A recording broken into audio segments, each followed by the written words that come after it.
Welcome to today's CT Buzz. I'm Rachel Lutzker. You have worked hard to build up your retirement savings, but guess what?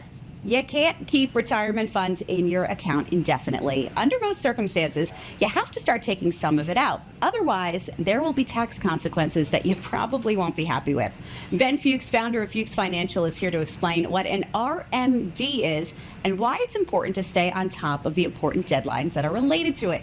In addition to being a certified financial planner, Ben is also a certified private wealth advisor professional. So Ben, what is an RMD? Okay, so RMD is a required minimum distribution. Required as in you are forced to begin taking that money out at 73. You have to take about 4%, give or take, of your retirement accounts to the places where you have not pulled money yet.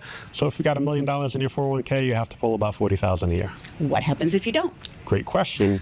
They are kind about it. It is a 25% penalty. So let's go back to an easier math example for me. If you have to take out $10,000 and you don't, they hit you with a $2,500 penalty.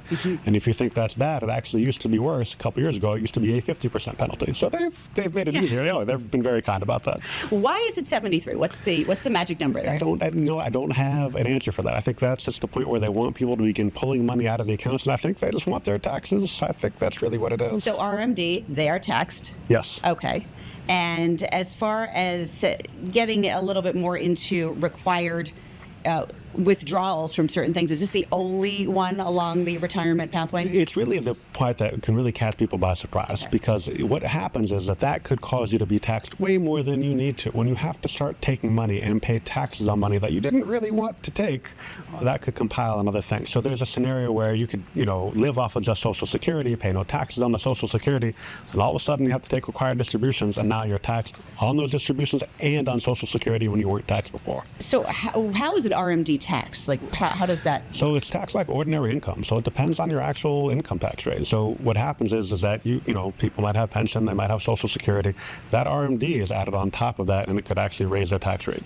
How many people, when they come in to chat with you, are kind of surprised by this, saying, I didn't know I had to do this? I think there's just so many things that people are like, I've heard about this thing, but I have no idea what it means. Or I'm just scared because there's so many things that I don't know. And this is one of those things that can really catch people by surprise and really needs to be planned for, so they don't pay more taxes than you need to. All right, so what people need to do is give you a call, come in and sit down for a complimentary consultation, because of course it does sound a little bit more complicated. So this is why you should consider working with professionals like Fuchs Financial, especially when there are real tax implications involved. And of course they can help determine what needs to be done and when, and clear up any confusion. So don't wait, because December 31st is coming up very, very quickly. Fuchs Financial offices are located in Middletown, West Hartford, Middlebury, and Mystic. You can visit their website, taxesandincome.com, or call 860-461-1709, or toll free at 877-940-1009 to set up a complimentary consultation. Ben, thank you so much. And thank you for joining us for today's CT Buzz. I'm Rachel Lutzker, and we'll see you next time.